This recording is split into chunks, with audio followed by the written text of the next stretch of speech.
ഒരുപാട് ട്രീറ്റ്മെന്റ് എടുത്തിട്ടും നടുവേദന മാറാതെ ബുദ്ധിമുട്ടുന്നവർക്കാണ് ഈ വീഡിയോ. MRI റിപ്പോർട്ടിൽ നിങ്ങൾക്ക് ഡിസ്ക് ബൾജ് ഉണ്ട്, പക്ഷെ നിങ്ങളുടെ ബാക്ക് പെയിന്റെ യഥാർത്ഥ കാരണം അത് തന്നെ ആവണമെന്നില്ല. റീസെന്റ് ഒരു പേഷ്യന്റ് വന്നിരുന്നു. 10 വർഷം മുൻപ് അദ്ദേഹത്തിന് ഡിസ്ക് ബൾജ് ഡയഗ്നോസ് ചെയ്തു. ഇത്രയും വർഷം ട്രീറ്റ്മെന്റ് എടുത്തിട്ടും അദ്ദേഹത്തിന് ബാക്ക് പെയിൻ ഒരു കുറവുമല്ല. ഇതുപോലെ പല പേഷ്യൻസും MRIയിൽ ഡിസ്ക് ബൾജ് ഉണ്ടെന്ന് കണ്ട് പേടിച്ചിട്ടാണ് വരുന്നത്. MRIയിൽ ഡിസ്ക് ബൾജ് ഉണ്ട് എന്ന് കേൾക്കുമ്പോൾ പലരും വിചാരിക്കുന്നത് അവരുടെ ബാക്ക് പെയിന്റെ കാരണം ഈ ഡിസ്ക് ബൾജ് മൂലം എന്നാണ്. പക്ഷേ നമ്മൾ മനസ്സിലാക്കേണ്ട ഒരു കാര്യമുണ്ട്. ഇവിടെ MRI റിപ്പോർട്ടിൽ കാണിക്കുന്ന ആ ഡിസ്ക് ബൾജ് കൊണ്ടാവണമെന്നില്ല നിങ്ങളുടെ വേദന. കാരണം 80% നടുവേദന ഇല്ലാത്ത ആൾക്കാർക്കും നമ്മൾ MRI എടുത്ത് നോക്കിയാൽ അവർക്ക് ചെറിയ തോതിലൊക്കെ ഡിസ്ക് ബൾജ് ഉണ്ടാവാൻ സാധ്യതയുണ്ട്. ഇത് കറക്റ്റ് ആയിട്ട് ഡയഗ്നോസ് ചെയ്യേണ്ടത് നിങ്ങൾ പരിശോധിക്കുന്ന ഡോക്ടർക്കാണ്. എന്റെ അടുത്തൊരു പേഷ്യന്റ് വരുമ്പോൾ നമ്മൾ ആദ്യം തന്നെ അവർ കൃത്യമായിട്ടുള്ള ഒരു ഹിസ്റ്ററി എടുക്കും. ഈ വേദന തുടങ്ങിയിട്ട് എത്ര കാലമായി, എന്തൊക്കെ ചെയ്യുമ്പോഴാണ് വേദന കൂടുന്നത്, എന്തൊക്കെ ചെയ്താലാണ് വേദന കുറയുന്നത്, കിടക്കുമ്പോൾ വേദന കുറയുന്നുണ്ടോ അതോ കൂടുന്നുണ്ടോ, എപ്പോഴാണ് വേദന വരുന്നത്, ഇതെല്ലാം ഡീറ്റെയിൽ ആയി മനസ്സിലാക്കിയതിന് ശേഷം നമ്മൾ അവരൊരു ഫിസിക്കൽ എക്സാമിനേഷൻ ചെയ്യും. ഫിസിക്കൽ എക്സാമിനേഷൻ എന്ന് പറയുമ്പോൾ പേഷ്യന്റിനെ തൊട്ടുകൊണ്ട് തന്നെ നമ്മൾ മനസ്സിലാക്കണം അവർക്ക് വേദന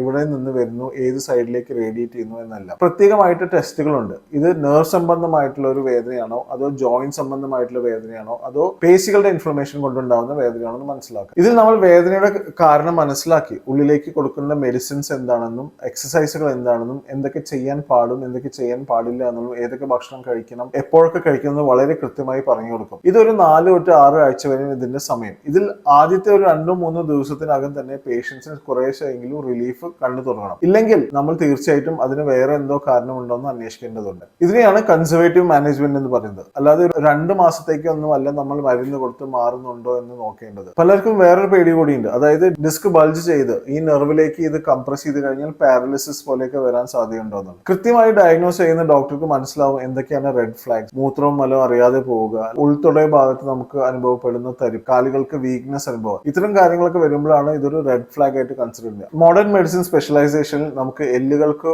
ഓർത്തോ ഡിപ്പാർട്ട്മെന്റ് ഉണ്ട്, അതുപോലെ നെർവ്സിനെ സംബന്ധിച്ച് ന്യൂറോളജി ഡിപ്പാർട്ട്മെന്റ്. എന്നാൽ പേശികൾ മാത്രം നോക്കുന്ന സ്പെഷ്യലൈസേഷൻ ഇല്ല. ഇവിടെ തന്നെയാണ് ആയുർവേദത്തിന്റെ ഒരു പ്രസക്തി വരുന്നത്. കാരണം ആയുർവേദത്തിൽ പറഞ്ഞിട്ടുള്ള മരുന്നുകൾ ഉള്ളിലേക്ക് കൊടുക്കുമ്പോഴും ആയുർവേദത്തിൽ പറഞ്ഞിട്ടുള്ള തൈലങ്ങളുടെ പ്രയോഗങ്ങൾ, ഒഴിച്ചിലും കിഴികളും ധാരകളും എല്ലാം തന്നെ വർക്ക് ചെയ്യുന്നത് നമ്മുടെ ഈ പേശികളുടെ നീർക്കെട്ട് കുറയ്ക്കാനുള്ളതാണ്. ഡിസ്ക് ബൾജ് എന്ന് കേൾക്കുമ്പോൾ തന്നെ അതിന് സർജറിയുടെ ആവശ്യമില്ല എന്ന് മനസ്സിലാക്കും. MRI റിപ്പോർട്ട് കണ്ട് മാത്രം ഭയപ്പെടരുത്. നിങ്ങളുടെ ബാക്ക് പെയിന്റെ പ്രധാന കാരണം മറ്റൊന്നായിരിക്കാം. റിപ്പോർട്ട് അല്ല, മറിച്ച് പേഷ്യന്റിന്റെ ക്ലിനിക്കൽ കണ്ടീഷൻ ആണ് ട്രീറ്റ്മെന്റ് ഡിസൈഡ് ചെയ്യുന്നത്. ബാക്ക് പെയിൻ സംബന്ധിച്ചോ അല്ലെങ്കിൽ MRI റിപ്പോർട്ടിനെ സംബന്ധിച്ചോ നിങ്ങൾക്ക് എന്തെങ്കിലും സംശയം ഉണ്ടെങ്കിൽ നിങ്ങൾ കമന്റ് ചെയ്യൂ. ഒരുപാട് നാളായി കൃത്യമായിട്ട് ഒരു ട്രീറ്റ്മെന്റ് കിട്ടാതെ നടുവേദന അനുഭവിക്കുന്ന ആൾക്കാർക്ക് ഈ വീഡിയോ ഒന്ന് ഷെയർ ചെയ്യൂ.